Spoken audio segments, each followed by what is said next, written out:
you trust in us and we'll be champions.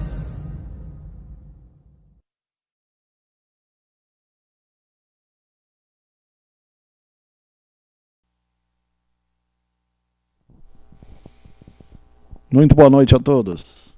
5 de julho de 2018, programa Filosofando no Ar. Hoje o tema é intoxicações, tóxicos, toxicologia dos alimentos. Ali vai falar mais que eu hoje.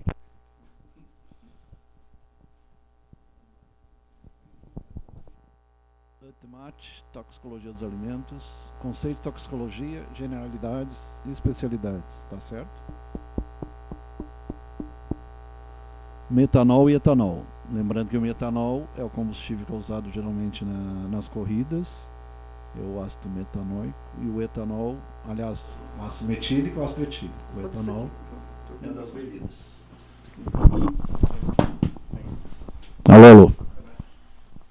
64,7 graus centígrados, ali no meio mostra as garrafas, ali as variadas bebidas, e 78,5 graus centígrados. Ali um é metanol, outro é etanol, acho que é, né?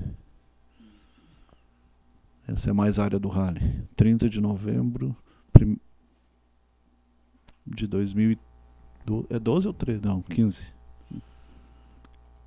Lembrando, pessoal, que o ato e efeito de você ficar bêbado é sinal de envenenamento. É uma intoxicação. O etanol, dependendo da quantidade que ele tem no organismo, o famoso álcool, né? Ele envenena. Então não é errado tu dizer que o álcool ele é um veneno. Ele é, de fato. Ele causa problemas, assim como qualquer outra substância que o organismo, a partir de determinado momento, não vai mais reconhecer. Inclusive, dependendo da situação, se eu tenho uma quantidade X, agora eu não lembro o valor, de etanol por milímetros de sangue, Dr. Flávio que me corrija, a pessoa morre na hora. Se ela tem a quantidade... Aí a dose letal, né? Isso. Tem a de 50%, o dele é 50% e o 100%. A dose letal ela vale para qualquer substância, tá? Todas as substâncias têm uma dose letal. E a dose ali tem aquela para questão de trânsito. E tem gente que vai dizer, mas 3 cervejas é pouco. Mas e quanto considerar para ficar bêbado propriamente dito? Tu tem essa ideia? Não tenho essa informação. E varia de pessoa para pessoa. Isso, também. Tem metabolizador porque rápido. A única coisa que a gente já sabe é o seguinte: a partir do momento que tu ficou bêbado, é porque tu já atingiu algum limite do teu organismo. Só que tem a fase do galo, do macaco e do porco. Lembrando o valentão, aquele cara que faz, e aí que é o perigo. A fase do macaco fica rindo sozinho e o porco começa a vomitar e tá mal mesmo. Me corrija se eu estiver errado, cada organismo responde diferente, né? Então, dependendo ele é eliminado pelos pulmões, por isso que o hálito... A gente tem um padrão estipulado de dose letal, mas isso varia muito de organismo para organismo. Ele é só tipo uma espécie de média, um padrão. Então, pode acontecer, às vezes, para uma pessoa, a dose letal ser um pouco menos do que aquilo que está estipulado. Lembrando que a embriaguez tem gente que com um copo fica bêbado, e alguém que já com cirrose também acontece isso. E tem gente que toma um garrafão ou uma caixa inteira de cerveja e não fica bêbado. Então varia muito de pessoa para pessoa. E uma curiosidade, entrando no assunto, tem uma doença bem rara que ela se configura nisso. Se chama síndrome da autofermentação. Ela é raríssima. Tu comentou semana passada. Repetindo novamente, né? A pessoa, ela muitas vezes, já que a gente falou de etanol... Tem a ver com levedo, né? Isso. A pessoa ela nasce com um fungo específico no organismo em excesso, o Saccharomyces, o mesmo da fermentação da cerveja. E o que acontece? Como a gente sabe, os fungos, as bactérias, no processo de fermentação, eles precisam de um substrato, ou seja, uma fonte de energia, um alimento. E a partir desse alimento, eles conseguem gerar outras substâncias. Então o que acontece? Quando esse fungo ele consome carboidratos, daí ele já começa a gerar o álcool no organismo da pessoa. Pessoas que têm essa doença. Elas são tratadas diariamente com antifúngico. Elas são pessoas que elas podem ficar bêbadas comendo macarronada. Elas comem uma massa, elas ficam bêbadas. Por quê? Porque é carboidrato. A quantidade de micro-organismos que tem ali, das leveduras que tem ali, elas são tão grandes que ela já consome aquela massa e já deixa a pessoa bêbada. Vamos ver se tu pode responder também, aclarar os derivados do milho. No caso da cerveja, fazem mais mal do que as... Claro que a cerveja pura é bem melhor, né? Nem tem comparação. Uma coisa é tu tomar uma Heineken, outra coisa é tomar uma cereais não maltados, como diz no rótulo, que é onde vai milho geralmente. Tem algum conhecimento? Essa parte eu não tenho conhecimento, mas eu sei onde eu consegui essa informação. Eu vou em busca... O meu professor, um abraço pro professor Diogo, inclusive, ele tem uma cervejaria, ele trabalha justamente com isso. Inclusive, uma questão interessante A essa. Budweiser é não porque maltado, né? Ela é boa, mas isso. poderia ser melhor. Na produção da cerveja é usado muitos aditivos, às vezes. Então, às vezes é usado até hortelã como aditivo, morango como aditivo, essas coisas. Então, Eles uma... fazem de tudo. Tem de laranja, de chocolate, Sim. de cacau. É uma coisa interessante, eu vou dar De uma... café tu ia gostar.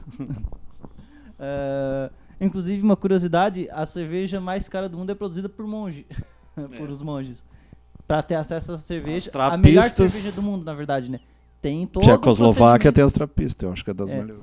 Para ter acesso a essa cerveja é um trabalhão, é toda uma burocracia para conseguir entrar em contato com esses monges para eles darem a cerveja.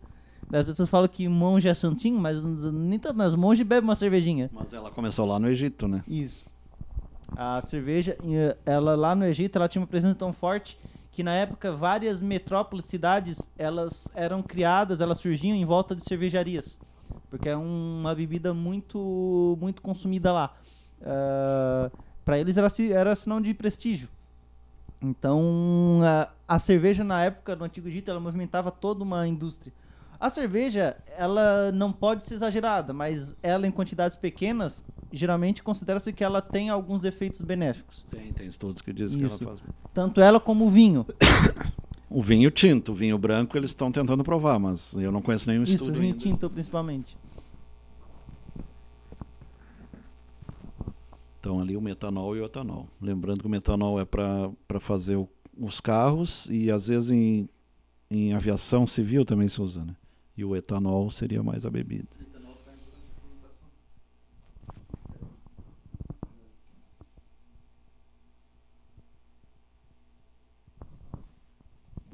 O que é toxicologia? Logia é estudo. Tóxico, então, é a ciência que estuda substâncias químicas ou agentes físicos quanto são capazes de produzir alterações doentias nos seres vivos. Química ou física, né? Tá dizendo. Substância que pode produzir algum efeito nocivo sobre um ser vivo, alterando seus equilíbrios vitais. Esse seria um sinal de veneno, né? Tóxico, veneno. Lembrando que fármaco é o termo geral, alguns usam droga, se bem que droga aí confunde com o tóxico e ilegal. Então o termo geral é fármaco, e aí vai diferir entre veneno ou medicamento.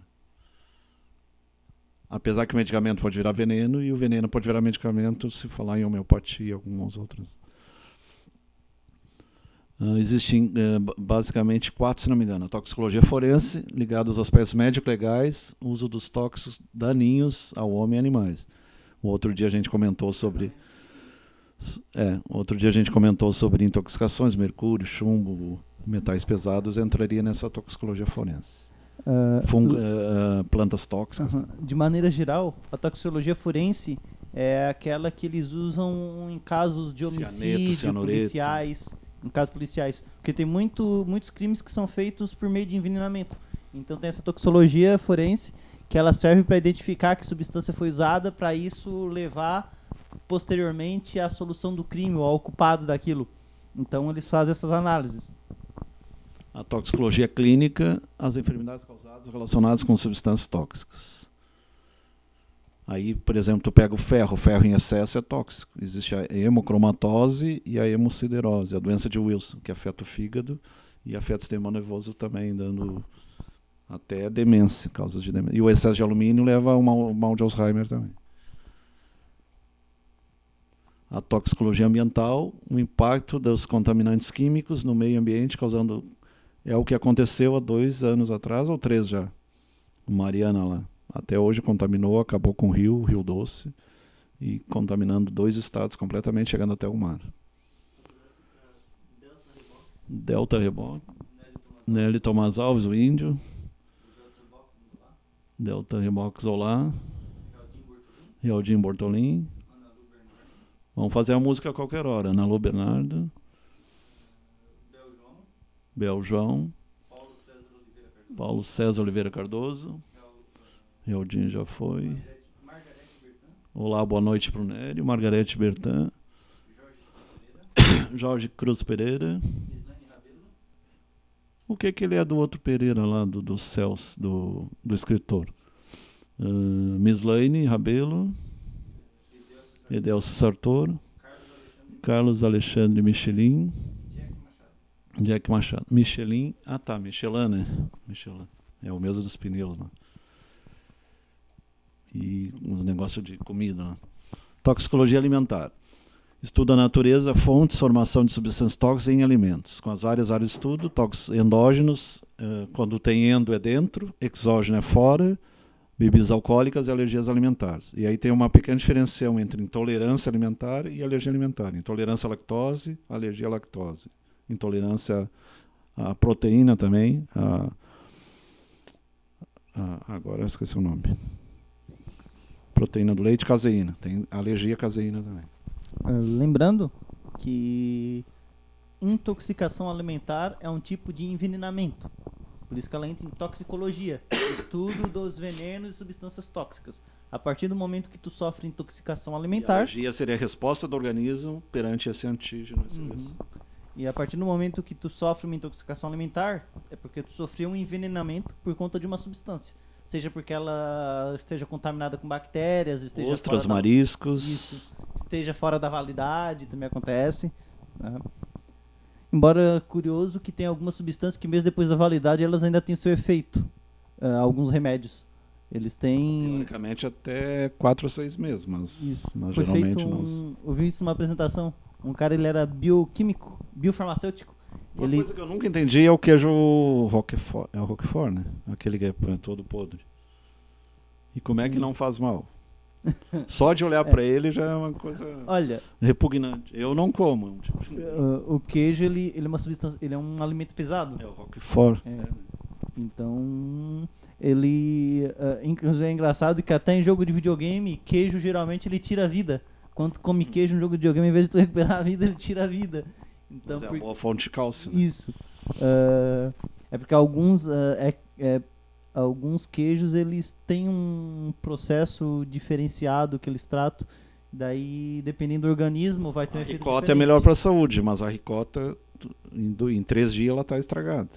É que nem a questão do leite, né? Por que se acredita que esse leite caixinha, muita intolerância, alergia, seja aos produtos para ele... Porque ele fica fora de geladeira e tudo. É que nem maionese Hellmann's, né? Se tu fizer a natural, em 3 dias estraga. O leite estraga muito fácil. Eles botam alguma substância. O leite da caixinha, ele é diferente. A começar pelo fato de que o leite de caixinha, no que ele diferencia daquele leite que as nossas avós retiravam das vaquinhas lá, é que aquele leite lá, o leite in natura, ele não tem nenhum tratamento. Então, a pasteurização, ferver a 100 graus. Esse é o tratamento industrial, né? Não, ele só tem a ferver a 100 graus. Né? Verdade. A pasteurização é calor e depois frio. A pasteurização do leite, ela é feita em pasteurizadores que são trocadores de calor por placa. Então o que acontece? O leite entra ali, eu tenho uma fonte de aquecimento. É tipo um choque térmico. Ele leva o leite até uma determinada substância, até uma determinada temperatura, para quê? Para diminuir a atividade bacteriológica dele. Bacteriostática. Isso. Por quê? Porque o leite que sai natural, ele tem muitas bactérias da própria vaca. Então, por isso que muitas vezes algumas pessoas elas até conseguem beber o leite aquele de caixinha, mas a beber o natural já passa mais mal ainda, né? E também essa pasteurização ela também tem a ultrapasteurização, que é feita a pressões ainda mais elevadas, para eliminar mesmo qualquer requisito que tem ali. Embora, ainda assim, tem vários procedimentos para cuidar do leite. O leite, antes dele ir para pasteurização, ele fica armazenado em tanque de resfriamento a 40 graus. O soro de leite também, quando quer ser tratado. Ele vai para o pasteurizador, ele é levado até uma temperatura. Depois ele sai dali, ele vai para alguns recipientes. Ele tem uns tanques de balanço que é um tanque que controla a pressão dele. Então tem todo um procedimento ali para o leite da caixinha ele vir com a atividade bacteriológica reduzida. E ele vai da teta da vaca direto para o tanque, né? Isso. Via canalização. Ele vai para um tanque, ele fica no resfriamento a 40 graus, geralmente eles mantêm. Por quê? Porque nesse resfriamento eu já estou reduzindo um pouco a atividade das bactérias. E daí quando vai para a pasteurização, daí sim é para desnaturar as bactérias e algumas proteínas que talvez sejam muito fortes. É bem interessante o processo. No soro de leite eles também fazem isso. O soro de leite ele muitas vezes eles usam para produzir lactose, ácido lático. E para fazer isso eles levam num pasteurizador para o mesmo que faz a ricota? Não, é diferente. Embora muitas vezes é usado o soro para fazer outras substâncias. Aqui no caso o que é feito? É retirado, inclusive tem os finos no leite que ficam nesse soro, muitas vezes eles usam para processo de coalhada, porque os finos são restos de coalhada. Então eles retiram aqueles finos. E o kefir? O kefir não tem sei. A ver mais ou menos. E daí o que também é feito? Tem a gordura do queijo também que eles retiram do soro, né? Muitas vezes, quando eu vou tratar do soro e do leite, é retirada a gordura, muitas vezes ela é usada para fazer creme, essas coisas. Na faculdade vocês estudam o de ovelha, o de cabra, o de égua? Na de faculdade, búfala. na verdade, isso é mais um projeto que a gente fez, né? A minha equipe, o meu PCC foi em cima do soro de leite. Então ele foi sobre isso. É bem interessante, não sobre o leite sim, mas sobre o soro de leite. Porque ele é utilizado para produzir o ácido lático. Separa a nata. Isso, separa os finos, que é resto de coalhada, separa a gordura e ele vai para pasteurizador, para um pasteurizador onde é quebrada as proteínas. Desnaturar. Desnaturar. Daí que vem o whey protein. Muitas vezes ele sai desse soro de leite. Whey. Whey é soro de leite em inglês. Protein, proteína do soro de leite. Então é usado nesses pasteurizadores, é desnaturada. E essa lá nas academias. E essa proteína desnaturada, ela vai ser utilizada, muitas vezes é utilizada na produção do whey. E, dependendo da situação, ela é bem cara.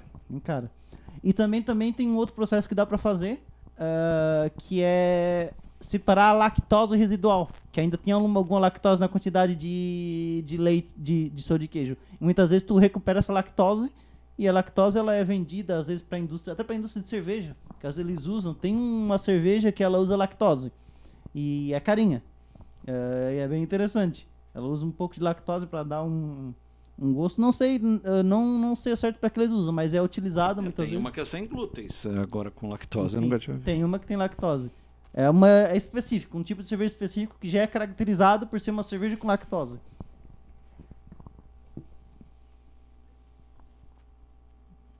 Endógeno, exógeno, dentro, fora, alcoólico, alimentar. As alergias mais comuns é tomate, ovo, camarões, leite. Acho que são os mais comuns.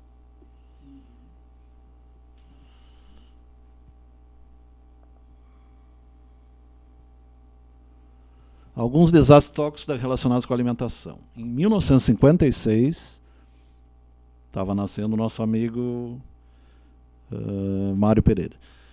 Iraque e Paquistão, intoxicações massivas por farinhas, ali é farinhas, né? Conservantes, etilmercúrio e acetato de mercúrio.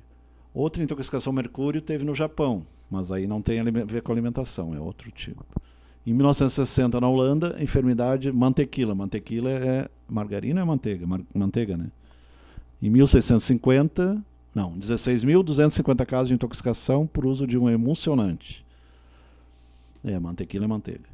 Em 78, na Espanha, 200 casos por arseniato sódico em lugar do citrato sódico a um vinho. Então, um problema no vinho, para aumentar a acidez. Mais de 24 mil casos de intoxicação por azeite desnaturalizado com anilina, uso industrial, que é um corante. Inclusive, uma coisa interessante, uma dica aí, pessoal. Pelo amor de Deus, não queimem aquela madeira esverdeada. Tem um tipo de madeira tratada que eles chamam. Para fazer churrasco? Aquela madeira, sabe por que ela é verde assim? Por causa de arsênio. Ela é tratada com arsênio.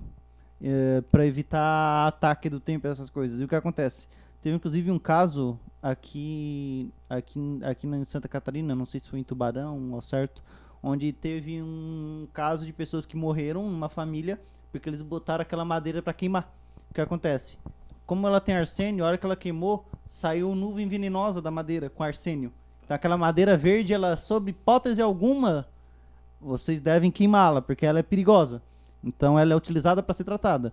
Então às vezes a gente passa num lugar que tem uma madeira meio amarelada, meio esverdeada, porque é tratada. Então aquilo ali não deve ser queimado jamais, porque vai liberar uma nuvem venenosa que vai matar. O arsênio é altamente tóxico. Jack Machado, Silvoni, não. Sidene Meneghel Sartor, Daniel Alves, Márcia Hirsch, Simone Fraga Vicente. Então, mantequila é manteiga. A intoxicação pode ser leve, moderada ou severa. E aí entra até a questão de se está vencimento também, pode dar intoxicação também. Aguda, resulta grave, geralmente uma só administração. É aquela que a pessoa come e passa mal. Muitas vezes tem que abrir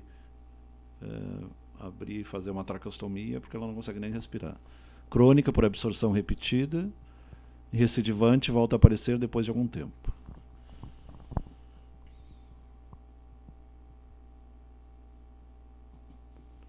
Aí, lembrando o que eu comentei lá no início, tem a dose letal, que é 100%, e a DL50, a média letal para 50% dos casos. E a 100 mata... Aí é outro problema, porque isso aí é feito com preal, com rato, com... Então tem a Sociedade Protetora dos Animais, né? Porque esses testes são feitos com mamíferos pequenos, né? Roedores, geralmente. A dose precisa para produzir a morte de uma só absorção, originar uma intoxicação aguda letal. Então, DL50 com animais. A mínima deve ser 25%, a 50% e a 100%. Mas aí, se não vai usar os bichinhos, tu vai fazer o teste como? Vai testar como? É complicado também. A manifestação da ação de um fármaco... Não, da ação. Ah, tá. Modifica algum mecanismo bioquímico ou função biológica. Então é o efeito. O fármaco é... A gente fala em medicação, mas toda substância é considerada um fármaco. Tipos de efeitos tóxicos: imediatos ou retardados, locais ou sistêmicos, ou determinada região ou organismo todo, reversível ou irreversível. E o reversível e irreversível, a gente lembra os agrotóxicos também, né? Pode ser feito reversível. Doutor Flávio, e os cumulativos, eles seriam quais desses aqui? Crônicos e o sistêmico também, né? Eles seriam sistêmicos? É. Geralmente efeito cumulativo é metal pesado, né? Chumbo, mercúrio, ouro, alumínio, chumbo e mercúrio. Manganês também. Também. Magnésio. Loucura mangânica. Manganês. Mas o magnésio ele também... faz bem pra saúde. Eu sei, mas em excesso ele também... Em excesso vai dar diarreia. Mas não é letal. Deixa eu ver aqui. Uma outra pergunta. E que tipo de efeito a pessoa tem quando ela é envenenada por alumínio? A longo prazo, eles relacionam com o mal de Alzheimer com a demência. Agora, agudo não sei, nunca ouvi falar. Chumbo, tu sabe qual é, né? Sim. O chumbo, ele inclusive bala. Ele causa psicose. Não, agudo é bala, é tiro. Ah, tá. Sim, mas ele, a longo prazo, quando se diz popularmente, encheu o cara de chumbo, realmente encheu ele de chumbo. O cumulativo, ele, quando a pessoa consome muito, está muito exposta. A psicose. Daí ela causa psicose, né? E efeitos. Todos eles, manganês, chumbo, mercúrio. Eu estudei manganesa, é um estudo bem interessante. Conhecimento prévio sobre o tema. O que é toxicologia, o que é um alimento. Então, toxicologia estuda os venenos, os tóxicos, e o alimento é o que serve para nutrir, né? Um nutriente. Hoje em dia se fala em nutracêutico também, é outro termo que se usa. Efeitos tóxicos dos alimentos. Se considera que o alimento em condições normais é aquele que ingerido repercute em benefício.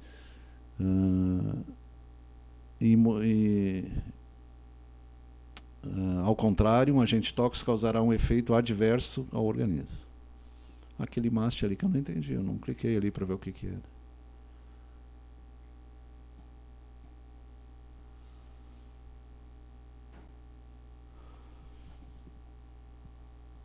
Toxicologia dos alimentos e problema de estudo. Necessidade de descrever os grupos tóxicos dos alimentos. Por que é importante esse tema? Motivação.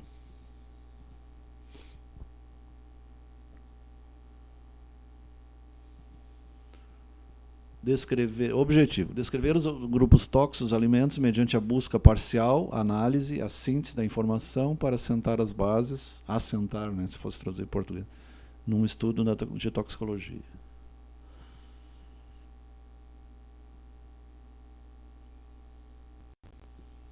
Toxicologia dos alimentos. No SlideShare tem bastante estudos, tu que é desta área aí. Avaliar a inocuidade, então se ele não causa dano, a seguridade e a qualidade dos alimentos ao ser humano. Os alimentos foram essenciais na sobrevivência dos organismos vivos, aprendendo nossos antepassados a preparar os alimentos desde tempos pré-históricos. No início a carne era crua, até eles dominarem o fogo. Tem até aquela Guerra do Fogo, um filme bem interessante, documentário, né, que fala sobre. Levaram bastante tempo para conseguir dominar o fogo. Até desenvolver o palito de fósforo foi um longo tempo. Muitas perdas humanas ao selecionar aqueles alimentos. Outra coisa interessante que fala isso aí, que o povo egípcio ele alimentava primeiro o filho mais velho. Por isso que naquelas pragas do Moisés, os filhos mais velhos morreram. Não tinha nada a ver com o anjo matador. Era porque eles consumiram alimentos estragados.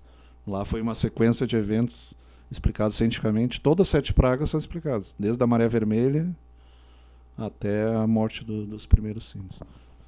É explicado cientificamente. Houve muitas perdas humanas, se iniciou aproximadamente 200 anos apenas, com algumas décadas, estabeleceu a toxicologia dos alimentos para a disciplina de ensinamento universitário. Então é um estudo bem recente.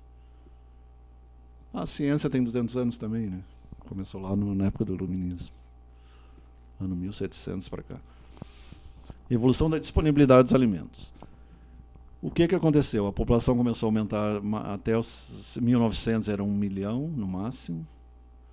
E depois ela começou a aumentar muito, a cada 50 anos começou a aumentar exponencialmente. E aí teria que aumentar mais a produção de alimento. Aí tem a questão de guardar o alimento, conservar, transportar. Então tem toda essa questão. Nossos antepassados apenas comiam frutas, verduras, legumes, raízes.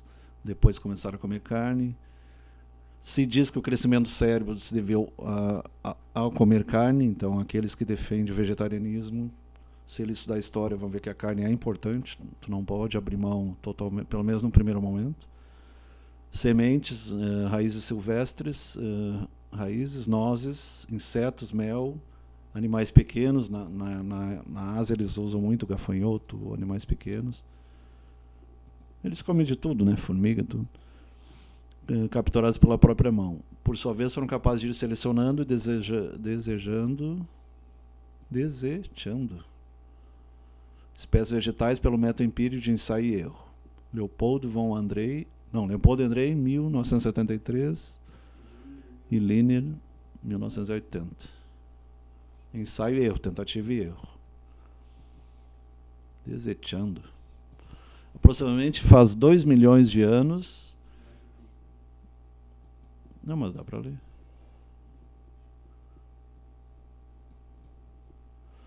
O homem foi capaz de elaborar artefatos para a caça de animais de maior envergadura. No entanto, tanto a carne de animais terrestres quanto de rios ou de mar eram consumidos no início de forma crua até se dominar o fogo.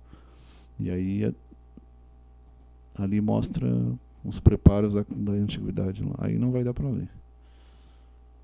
Primeiras domesticações de cabra, de boi, o cão sempre acompanhou, o cavalo sempre acompanhou. Na atualidade se tende a se considerar o termo xenobiótico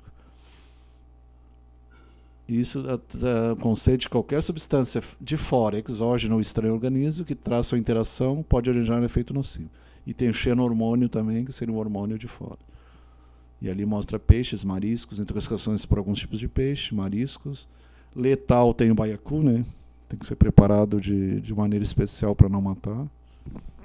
O baiacu ele tem uma substância chamada tetrodotoxina. E essa substância ela causa efeitos adversos. Bufomedina, acho que é do baiacu também. Qual? Bufomedina. Bufo vem de sapo, não é? Não. É do sapo boi, tá certo. É do sapo. Ninguém vai começar. Tem um pessoal meio doido. Tem um caso interessante. Na Malásia, há um tempo atrás, foi descoberto um sapo gigante. Ele era do tamanho de uma criança. E daí os caras, para segurar eles pegavam ele por debaixo. E daí o que aconteceu? Tinha um cientista, ele viu era um grupo lá na Mongólia, isso. Não sei se é Mongólia ou Malásia. E Malásia embaixo, Mongólia em cima. Um dos dois. O que acontece? O cientista ele ficou interessado naquilo, ele queria comprar, só que o pessoal ele não quis vender. E eles, na verdade, eles quiseram, só que não tinham dinheiro, né? Daí o que ele falou? Ele se deu ao trabalho de ligar lá pro país dele, Estados Unidos, para eles mandar dinheiro para ele poder comprar esse sapo para poder estudar. Só que quando ele chegou lá, os caras tinham comido sapo. Daí, o que é ignorância, né? É uma descoberta científica que se perdeu, porque... inclusive tem umas fotos desse sapo, que vocês podem dar uma olhada. Ele era um sapo grandão mesmo. Se existiam, provavelmente existem outros, mas devem ser bem raros. Algum efeito deve ter ocasionado o crescimento desse animal, de alguma forma. Aproveitando, falando de peixe, eu pessoalmente nunca gostei nem de bagre e jundiá. E se tu analisar a maioria das intoxicações, ou é bagre ou é jundiá. Bagre eu não gosto. Não sei se tem alguma explicação. Eu tenho trauma de bagre, porque uma vez eu furei o meu pé com o espinho do peixe bagre. Eu pisei em cima do bagre, ele tem aquela serrinha, então ficou o furo mesmo. Se tu olhava assim, tu conseguia ver o meu pé por dentro. Vê lá. E foi um furo bem razoável. Já é complicado até por aí. E 2 vezes aconteceu, né? Outra vez foi com prego, mas não tão grande quanto com um bagre. E é doído pra caramba aquilo. Porque não tem anestesia, né? Então tu sente exatamente a dor do teu pé sendo perfurado. Andar sem condições. Eu lembro que eu fiquei um tempo de molho. Não consegui andar, botei uma faixa. E o peixe tem que se cuidar da questão do iodo, né? Eles têm muito iodo. O iodo... Se tu tiver hipotireoidismo até é bom, melhora. Isso. Se tu tiver hipertireoidismo, tu vai piorar. O iodo em excesso, ele faz mal, mas ele precisa de quantidades muito grandes. O grande problema que a gente tem hoje em dia são dos outros elementos da família do iodo, justamente porque eles competem com o iodo.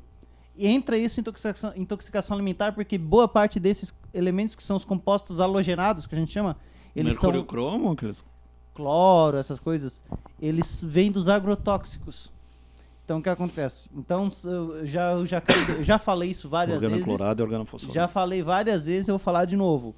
Sempre que alguém dizer que agrotóxico não faz mal, essa pessoa é ignorante. O agrotóxico é tóxico até no nome. Então, o agrotóxico ele faz mal. É um veneno. É literalmente um veneno que eles botam. Às vezes a pessoa fala, estão botando veneno nas plantas. De fato, estão botando veneno nas plantas. E o peixe, se não for bem assado, ele tem os bichinhos, né? Sim.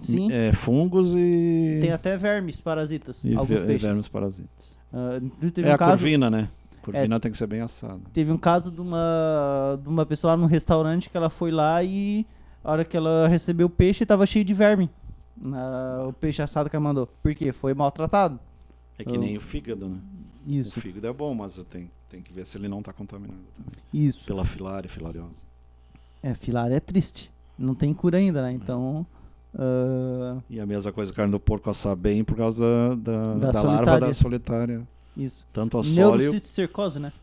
Tanto a sole do porco quanto a bovina também. Esse negócio de verme é complicado. Mas acho que ainda o pior que tem é a filária. A filária, porque a filária não tem... E a mesma que causa aquela... elefantismo, né?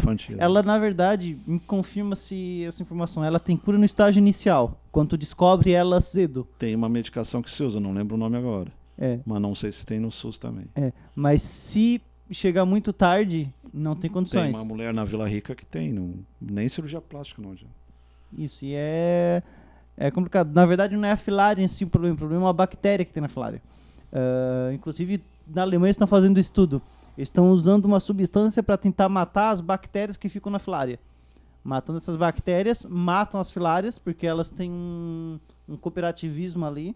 Não sei certo como é que é. No caso da elefantíase, é o pernilongo. Isso. O Culex fatigans. Lá na África tem muito também. Caso de filariose. Só que como é uma doença que ela afeta mais lugar tropical, ainda não se teve o interesse de ir em busca de uma cura. Se fosse algo que afetasse mais aqueles países... Como a malária, né? Se fosse algo que afetasse mais países grandes, com certeza já teria uma cura. O mal de Chagas, a malária. Mas então tem que ter cuidado sempre quando for fazer os alimentos. Lembrando que a carne de boi também, uma passada também é perigosa, porque também tem solitário. E no caso o sushi e o sashimi, que o peixe é cru. O shoyu, a substância que é usada que mata. Eles têm os preparos tudo para matar Eles têm um preparo que... Mas eu não sei como é que eles fazem. Se não me engano é o shoyu, né? Só que tem estudos que dizem que o shoyu faz mal para a saúde. Outra coisa que faz mal que eu gostava de usar e não uso mais é o tal do incenso. Se tu pesquisar, o incenso é cancerígeno. Agora não sei se é todo, né? Tem alguns com cheiro melhor, outros com cheiro pior. Ali fala algum peixe especial, fala peixe, mariscos, xenobióticos. Então, biovida, xeno, estrangeira. Endógeno ou próprio do alimento. Constitui substância encontram presentes de modo natural nos alimentos ou se geram da evolução natural dos mesmos. Derivados de toxinas animais e vegetais e contaminação dos alimentos por micotoxinas, toxinas produzidas por fungos.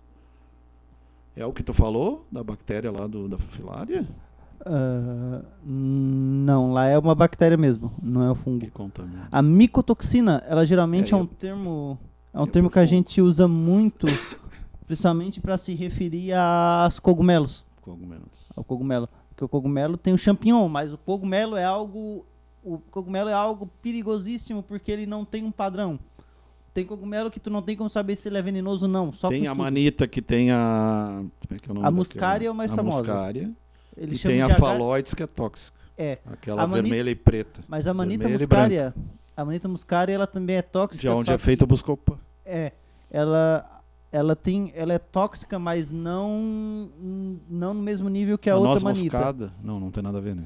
A manita muscária é considerada tóxica por causa que ela tem efeito alucinógeno no organismo. Que é o agário das moscas, a muscária. É o famoso cogumelo do Super Mario, pra quem conhece. Aquele cogumelo lá vermelhinho, preto. Só que aquele lá não é o Super Mario, é porque ele deve ter alguma resistência àquilo, né? Mas o ser humano não deve. Inclusive até brinquei uma vez. A faloides pode matar. Inclusive até brinco de vez em quando, né? A manita mata mosca. Por isso que o Super Mario vê tartaruga andando, vê cavalo em dinossauro, luta contra tartaruga dragão. Aí tem a psilocibina mexicana, que é tóxica, que tem a psilocibina. Sim. A manita muscária, muita gente usa. Muita gente usa já pra ficar doidão mesmo, pra ficar chapado. Sim.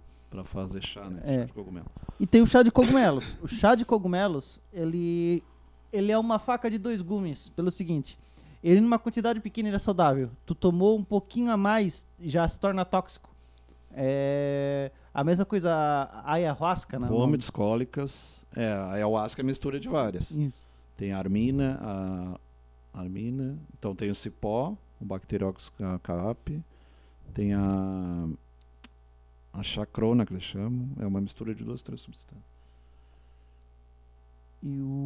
Tem escopolamina, tem armina, tem armalina, são parecidos com a serotonina, fazem efeito parecido com a serotonina. E voltando aqui nas micotoxinas, um outro problema é o seguinte, né? Tu tem na mesma família, tu tem cogumelo saudável. Então as macroscópicas ou as microscópicas também. Também consideram, produzida por fungos específicos. Mico já vem da palavra de fungo. Então ela se refere a isso a todo. Mas é muito mais comum a gente usar esse termo referindo-se a envenenamento por cogumelo.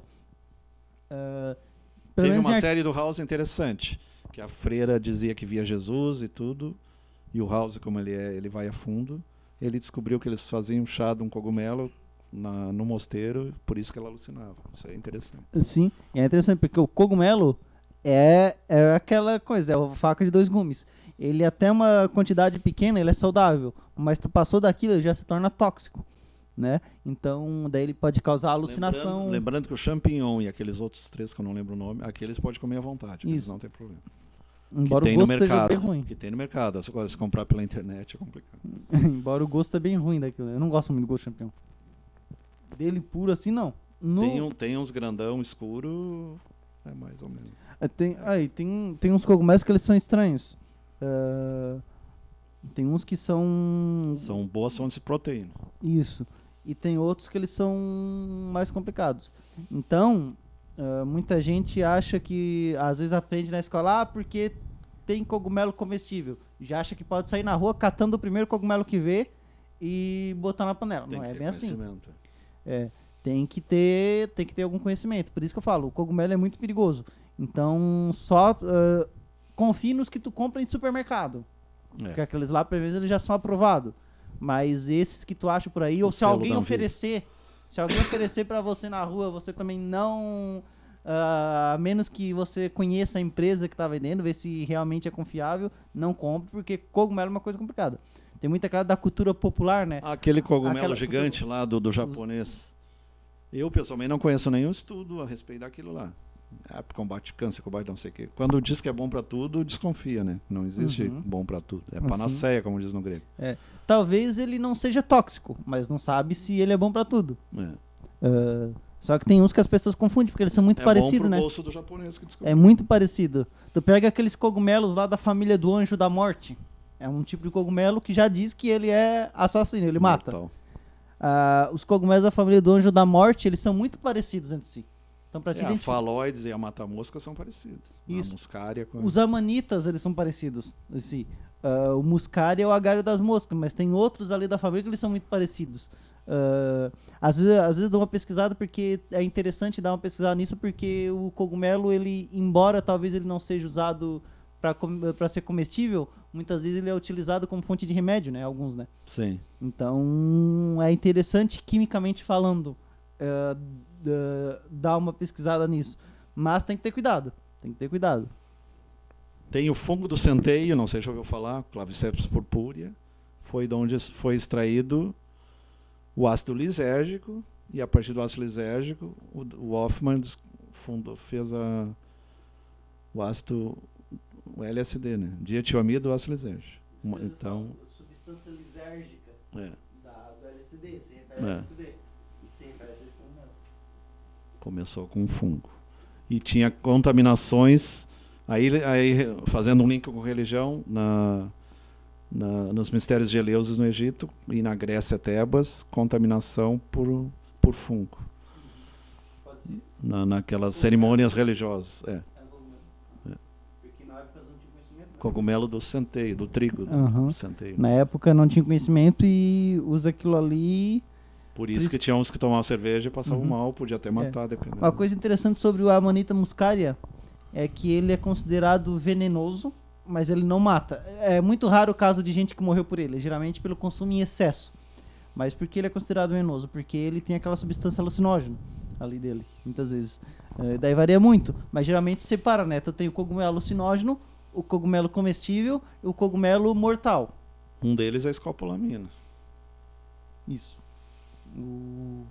Inclusive é um tema médico interessante, qualquer dia a gente trazer aqui sobre os cogumelos que deram origem a produtos médicos, a fármacos, essas coisas. Parece que tem mais alguns também, né? A digitalina é não, mas aí a planta, a choradeira, não, como é que chama? Chorão? Não, chorão deu origem à aspirina, ácido acetilsalicina. Mas a digoxina, que é usada para insuficiência cardíaca, vem a dedaleira, o nome, é uma planta. Mas tem a ver também com isso aí. As substâncias são as mesmas, escopolamina. E é interessante isso. Inclusive, tem uma coisa interessante. Tem um fungo que é Cogumelo considerado tem o maior... eu não lembro o nome agora, mas tem um que é usado para prevenção do Alzheimer. Tem um fungo que ele é considerado o maior Para fungo do melhorar a mundo. memória. Ele Homeopatia é usado. Ele fica embaixo da terra, esse fungo, e ele ocupa uma parte bem grande dos Estados Unidos. E Tá, tu não tá falando daquele negócio parecido com chocolate? Qual? Como é que é o nome daquilo lá?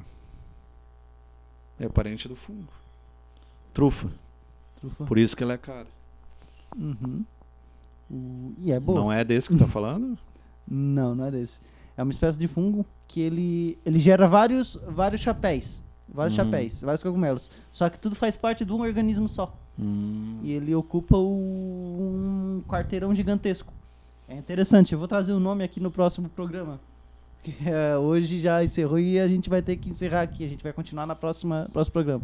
Tem quantos slides? Tem alguns. Tá na metade, eu acho. Esse é um assunto bem amplo. É. E é bem interessante, como a gente conversa também. É interessante e sempre dá uns toques. Porque senão fica muito jogado. Daí é interessante passar essas informações. Então, até semana que vem, Dr. Fábio. Até a semana que vem. Boa noite a todos.